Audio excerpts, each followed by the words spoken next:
I've been doing various kinds of grant writing for almost 30 years at this point. And honestly, the biggest mistake everyone makes, and whether this is a brand new young investigator or a seasoned investigator, is starting grant writing too late. And it is extremely easy to underestimate what it takes to put together a good application. And one of the biggest things that particularly that I've seen over the years as for CTR pilot investigators is that they really do the supplementary information that isn't the research plan way too late. And they put in poor quality documents, which really hurts them in peer review, because the folks that are reviewing your grants probably don't know you. And you have to be able to convince them not just that the project's good and well designed, but that you're capable of doing it. And I'm just going to go through some aspects of this. Now, so the very, very first thing that I can't emphasize enough is that this year the Excel pilot applications require a letter of intent. Now, that letter of intent is due in about a month, theoretically, but that is a month where a lot of your institutions are going to have significant time where they're closed, that there's going to be limitations in who's available for support staff, and that if you've been doing stuff for a long time, you might already have these things and it's going to be easy. But there's zero reason to drag your feet. I would guess that many of you on this call have an Excel user account, but sometimes the Excel website is not as user-friendly as one would love. And if you don't have an Excel user account, you need to set it up now, because if you run into a technical glitch, you want to have time to straighten that out, especially with the stuff going on in the holidays. Another thing that if you do not have one, the process is now requiring an ORCID ID.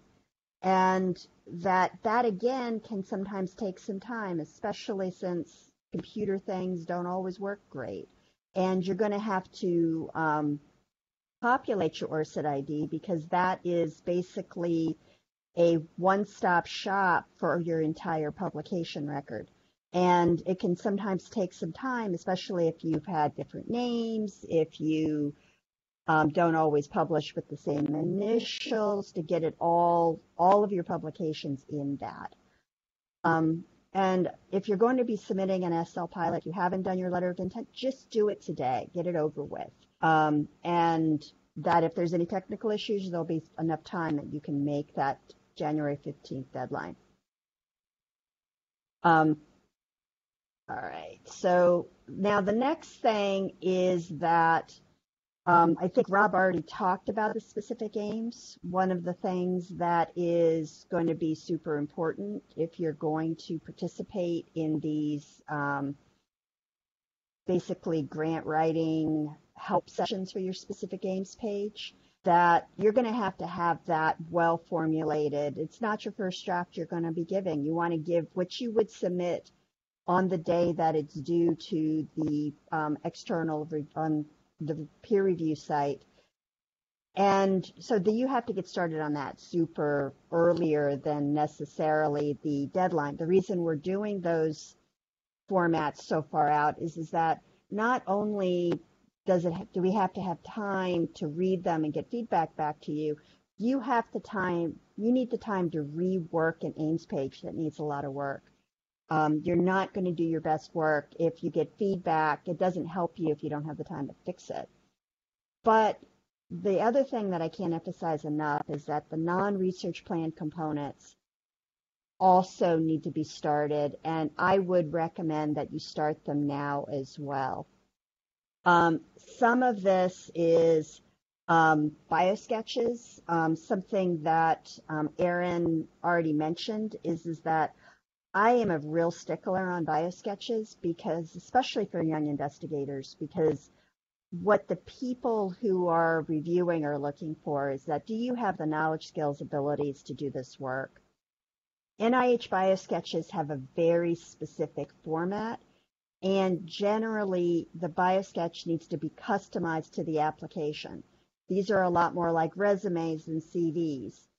So you want to use the biosketch to sell you can do your project. These also, you need to put together a mentoring plan with your mentor if you're a new investigator. This requires consultation with the Professional Development Corps, that there is your individual development plan, which also needs that consultation, putting together budgets and justifications. If you're a new investigator, you'll need a letter of support from your department chair, and you all know how your department chairs are so busy, especially with the extra pressures with COVID. If you're doing community engaged research, you need those things. Of course, there's the research plan component, but many of you are doing research that might require some fairly decent statistical use, and you need to consult with the Bird Statistics Corps so that you can improve your funding chances. And then that doesn't even get into all the research compliance issues, animal and human subjects, biosafety, research and data sharing plans, all of that. And one thing that I will say about research compliance issues, where technically you do not need to have your animal and human subjects protocols done when you submit your application, you should be working on them and at least get the application submitted around that time, because you will not get funded if you don't have, for instance, your IRB approvals in place. And sometimes the times are pretty short between the time you find out that you're going to get the grant and that you have to provide IRB numbers. Okay. So but the very first step, that also if you're going to be submitting one of these applications, you really need to contact your department or your institutional grants administrators now. Traditionally, 1 to 2 months out was the recommended minimum. If you remember that CTR pilots, you have a better chance of getting funded if you're working on a cross-institutional collaboration. That means that you're going to go through two different bureaucracies, so that's going to be even longer lead time. Also, that everything related to the pandemic right now is going to be slower, and it could be much longer than usual. Like at the University of Delaware, they're furloughing our entire research office staff for 2 weeks, and there's just also significant budget cuts in our administrative support. So anything that you're going to need, you need longer times. Also, each institution handles how CTR pilots work differently. What level of research compliance needs to be collected at the time of application is different, and institutional lead times required for all of that are different. And in general, they're longer than they have been traditionally because of the pandemic. So you need to talk to your research administrator. That's another thing I would do today, to find out exactly what they're going to need from you and their time frames related to the application. Also, the research administrators need to plan their workload to help you optimally. They're, going to be generally short-staffed, and they need to know what's coming down the pike. Also, that you need to know, again, whether or not the institution has to do the submission for you or if you're allowed to do the submission. And in my experience with the CTR pilots, different research institutions who are part of CTR have different rules on that for these pilots. You need to know what your rules are. I would also say that sometime in the next week, compile a list of all information needed and immediately start collecting the information, writing the components. Now's the time to request that letter from your 15. Now's the time to start talking to your mentor about the mentoring plan, and now's also the time where you should be doing your individual development plan. Now, I realize that, as a scientist, you feel that your research components are the most important, but in my experience, all of these documents, and in fact, whether you have a high quality mentoring plan, the mentors are appropriate, and a high quality individual development plan, is probably equally important in your chances of getting funded as a young investigator as having a great research project. If you have a great research project, but the mentoring plan and your collaborators and stuff are not in place, you probably will not end up with a decent score at the end. Treat it as important as the research plan, because it really does come out to be when funding decisions are made. Also, again, I personally am a very stickler for biosketches. Make sure that your biosketch, as well as the biosketch of any mentors and collaborators, complies with the requested format. That you will need some time to develop the contributions of the science piece. The opening paragraph needs to be customized to this application. It is to sell why you have the skills needed to do the work. If you have a collaborator, they should be talking about the skills, again, needed to do the work. If your mentor, their biosketch blurb should not be from their last grant submission. It should be customized about why they are a good mentor for this particular project. And it's really important that all biosketches submitted with the application are in the correct format and are written towards this application. Because if you have a collaborator or a mentor who couldn't be bothered to customize their biosketch for your application, it reflects very, very badly on your application. I can't emphasize that enough. It really is important when your pilot application is being reviewed. Some things that I usually recommend is list your total number of publications on your biosketch, just so that, again, everybody knows your productivity. Similarly, one of the things that I see missing from biosketches all the time, particularly young investigator biosketches, is a My Bibliography link from the National Library of Medicine site. That when NIH grants are reviewed, that reviewers are not supposed to click on external links except for the National Library of Medicine My Bibliography site.